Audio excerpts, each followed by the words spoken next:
दरअसल दिव्य ज्योति जागृत संस्थान में बाबा आशुतोष महाराज को समाधि लिए हुए आज 6 दिन हो चुके हैं। डॉक्टरों का पैनल बाबा के समाधि में होने का जांच कर चुका है। डॉक्टरों का दावा है कि बाबा के शरीर ने काम करना बंद कर दिया है, तो वहीं संस्थान के पीआरओ दावा करते हैं कि बाबा गहरी समाधि में लीन है। ये सब चीजें विज्ञान इन चीजों को नहीं समझ पाता, परंतु अध्यात्म विज्ञान में ये सारी चीजें प्रूव होती हैं, ये सारी चीजें साबित होती हैं।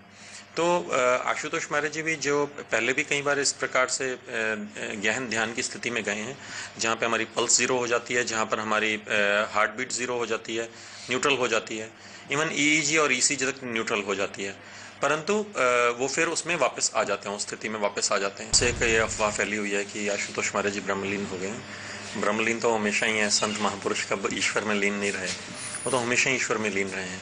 परंतु ये जो ऐसी अफवाहें आ रही हैं कि वो शरीर छोड़ गए और ये हुआ, ये पूरी तरह से संस्थान का खंडन करता है और हमें पूरा विश्वास है, क्योंकि हमने पहले भी ये सब चीजें देखी हैं। सबसे बड़ा सवाल यही है कि मेडिकली डेड हो चुका कोई शख्स क्या जिंदा हो सकता है। इसी पर हम चर्चा करेंगे। हमारे साथ स्टूडियो में जुड़ चुके हैं मैक्स हॉस्पिटल के सीनियर फिजिशियन डॉक्टर गुलाब गुप्ता जी। इसके अलावा हमारे साथ चक्रपाणी जी महाराज भी जुड़ चुके हैं, उनके पास भी हम चलेंगे और जानने की कोशिश करेंगे। चूंकि इस तरह की प्राचीन काल में इस तरह की बातें अक्सर सामने आती थी, तो हमें समझाएंगे चक्रपाणी महाराज। और जालंधर से वरुण जैन हमारे संवाददाता जुड़े हुए हैं। वरुण, आपसे हम समझना चाहेंगे, जरा बताइए अभी क्या कुछ चल रहा है वहां पर।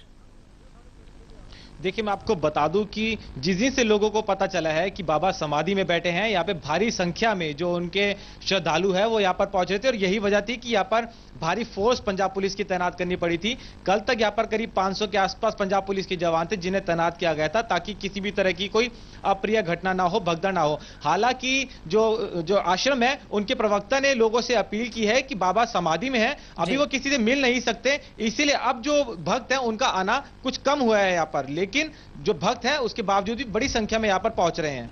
बिल्कुल, भक्तों की बड़ी संख्या वहां पर देखी जा रही है और सभी इस वक्त चूंकि भगवान भी मानते हैं, कुछ ऐसे भी भक्त हैं, इसी वजह से वो भी उनके साथ साथ वहां पर साधना कर रहे हैं। लेकिन चक्रपाणी जी महाराज, हमने प्राचीन काल में देखा है, इस तरह की खबरें जरूर सामने आई हैं और उसके बाद हमने देखा स्वामी शंकराचार्य को, इसके अलावा रामकृष्ण परमहंस, इन लोगों के बारे में कहा जाता रहा है।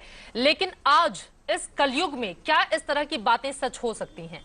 नहीं, देखिए, कलयुग हो या सतयुग हो या द्वापर हो या कोई भी युग हो, हम बता दें कि संतों के हमेशा और इस प्रकार के साधक और सिद्ध रहे हुए हैं। आज हिमालय में अनेक तपस्वी अभी भी तपस्या कर रहे हैं, जिसके पास बहुत ही बल है, तप है, और तप के प्रभाव से कुछ भी कर सकते हैं। और सविकल्प और निर्विकल्प समाधि जो है, तो ये होता है। और ये जो इन्होंने समाधि में जैसा कि ये गए हैं, वो निर्विकल्प समाधि है, जिसमें प्राण भी बाहर निकाल दिया जाता है और शरीर पूरी तरह वैज्ञानिक रूप से जैसे बता रहे हैं वो डेड होता है, लेकिन वो पुनः अपने शरीर में आ सकते हैं।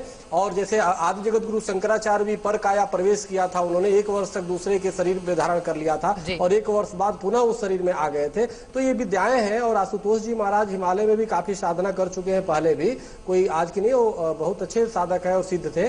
तो इसलिए हमें लगता है कि वो इनका कोई साधना का एक तरीका है और पहले भी इस तरह की समाधि में जा चुके हैं और पुनः जो है अपने शरीर में आए हुए हैं। तो इसलिए हमें लगता है ये आस्था का विषय है और उसमें हमें लगता है प्रशासन और इसको उसमें इंटरफेयर नहीं करना चाहिए जब तक उनके शिष्य न स्वीकृति दे। और हमें लगता है उनको छोड़ना चाहिए अपने हाल पे, और वो समाधि में है और उसका इंतजार करना चाहिए सबको। ये देश आस्था का देश है और हमारे ऐसे ऐसे तपस्वी, और देखिए वो है कि जमीन में महीनों दिन तक रहते हैं और बिना ऑक्सीजन के वो जिंदा रहते हैं, जल में रहने कितने तपस्वी हैं। तो उसी प्रकार से निर्विकल्प समाधि में वो गए हुए हैं और उसका हमें लगता है कि सम्मान करना चाहिए हर व्यक्ति को।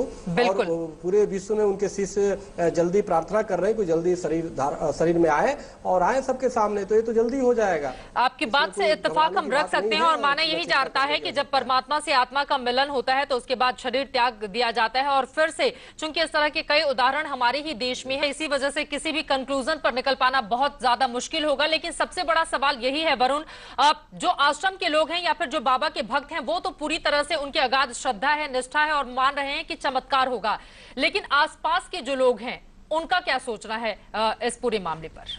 हमने जितने भी लोगों से बात करी उनका यही कहना था कि ये इसमें सच है, क्योंकि बाबा इससे पहले भी कई बार इस तरह की साधना कर चुके हैं, समाधि ले चुके हैं और उस समाधि से वापस आए थे। जो उनके भक्त है, श्रद्धालु है, उनको यहाँ पर बहुत ज्यादा आस्था है। उनका यही कहना है कि एक दिन वो आएंगे और जरूर दर्शन देंगे। जालंधर से महज 25 किलोमीटर की दूरी पर स्थित एक छोटा सा कस्बा नूर महल आज दुनिया के नक्शे पर चमक रहा है। ये चमक रहा है यहाँ मौजूद दिव्य ज्योति जागृति संस्थान की बदौलत, जिसने अपना संदेश इस छोटे से कस्बे से शुरू कर दुनिया के 15 मजबूत देशों में फैला दिया है। आशुतोष महाराज का दिव्य ज्योति जागृति संस्थान आज देश के 17 राज्यों के 112 शहरों में फैला है।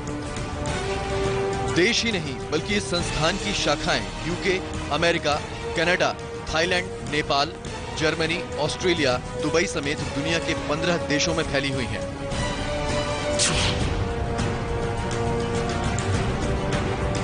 आशुतोष महाराज का यह मिशन पंजाब के नूर महल से शुरू हुआ था। साल 1983 में उन्होंने प्रेम का संदेश लेकर नूर महल के मोहल्ला छीबिया में एक छोटा सा मकान किराए पर लिया और लोगों को प्रेम और शांति का उपदेश देना शुरू किया। आशुतोष महाराज पंजाब की धरती पर उस वक्त आए थे जब यहाँ पर आतंकवाद का काला दौर था। विदेशों में बैठे आतंकवादी संगठन बब्बर खालसा, खालिस्तान जिंदाबाद force, Khalistan commando force Ashutosh Maharaj पर हमले की योजना बनाने लगे ताकि पंजाब में हालात खराब किए जा सकें। कई बार पाकिस्तान से आए असलहे और RDX भी बरामद किए गए, जिसके बाद आशुतोष महाराज की सुरक्षा बढ़ा दी गई। जान की धमकी के बावजूद आशुतोष महाराज अपने मिशन में डटे रहे। नूर महल में दिव्य ज्योति जागृति संस्थान के केंद्र की स्थापना के बाद आशुतोष महाराज ने लोगों को अमन और शांति का संदेश देते हुए ध्यान शिविर लगाना शुरू कर दिया। आशुतोष महाराज का मिशन था समाज में महिला और पुरुषों की संख्या में संतुलन हो। इसके साथ ही उन्होंने महिला सशक्तिकरण के लिए महिलाओं को जागृत करने का भी प्रयास किया, जो काफी सफल रहा। देखते ही देखते आशुतोष महाराज के अनुयायियों की संख्या लाखों में पहुंच गई। वरुण जैन, नूर महल, इंडिया न्यूज।